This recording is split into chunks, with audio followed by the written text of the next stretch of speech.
How's everybody doing? Good. My name is Kevin Monroe, and this is Jacqueline Patrick, and we're from the State of Connecticut Support Enforcement Services, better known as the Child Support Office. And this afternoon we're here just to share some information about our agency and just to try to enlighten everybody in the community as far as what we do. And I know a few of you probably have a child support case, so hopefully we'll be able to answer some of your questions, and if not, you can feel free to contact us through our office. So, But just don't get locked up first.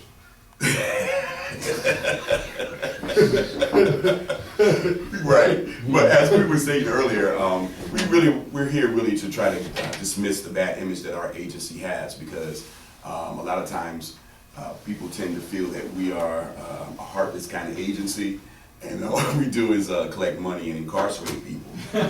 Yeah. But it is true that we do collect money, and it is true that people sometimes are incarcerated, but Can I cut you off? okay. Why is it that, I understand you incarcerate if, you don't pay. Why is it that the women keep our children away when we pay our support? That's a whole other issue. Yeah, that's a whole other issue. But our agency was really designed to assist parents in securing, financial and medical support for the children. So the whole focus is about the children. So if we can understand that, I think it makes it a little bit easier for everybody to kind of like understand what we do, and we try to understand, your situation as well.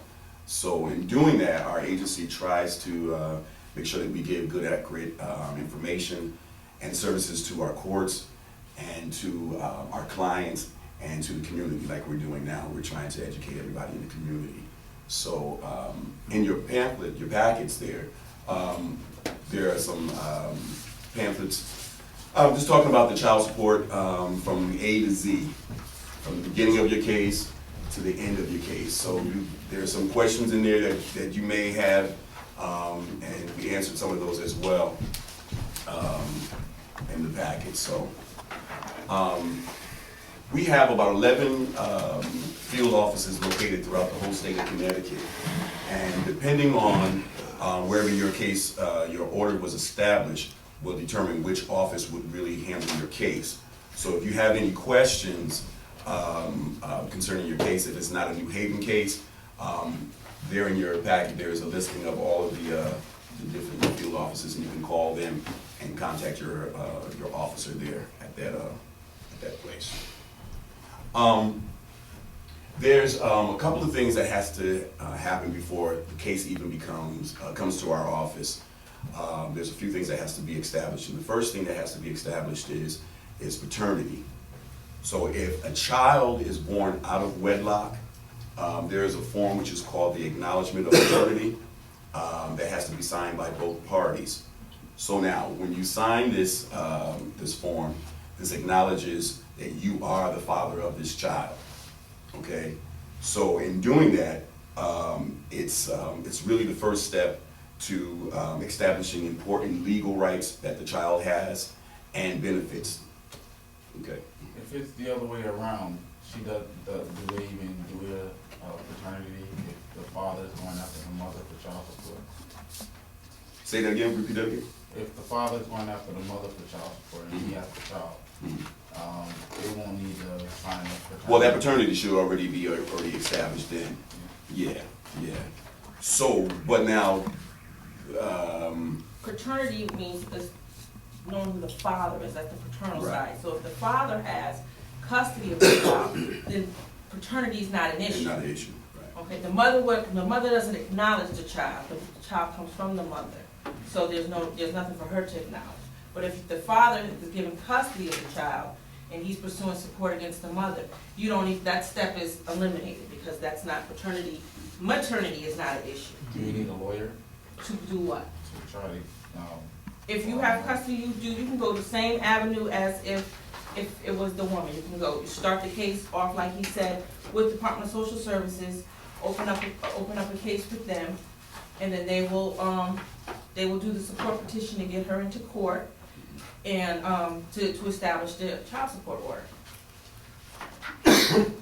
So, now my thing is, and this is just me, I wish that there was something in place where whenever a child is born, that a paternity test will be automatically done.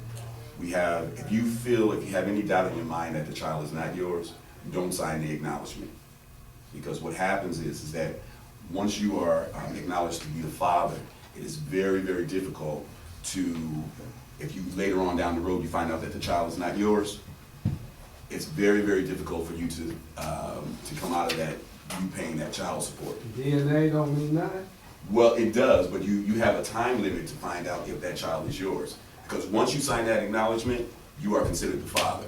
You have 60 days after you sign that acknowledgement to rescind your decision. Oh. So basically, he tells everyone, he says, if you have any doubt, I say get the paternity test off the bat.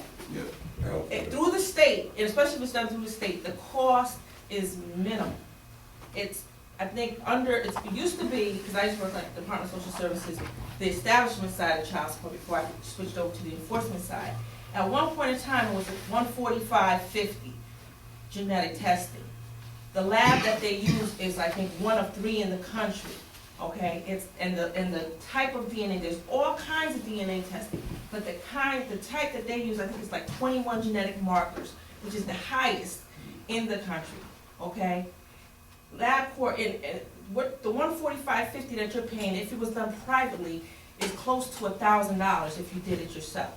So, and a lot of times, if you're not working, the state is going to cover the expense anyhow. They may, if you're determined to be the father, you may have to pay that back at some point in time. But $145, I think it's now $121. $145 later, as opposed to a child support order of $70-something, $72, that's a minimum wage order for 18 years.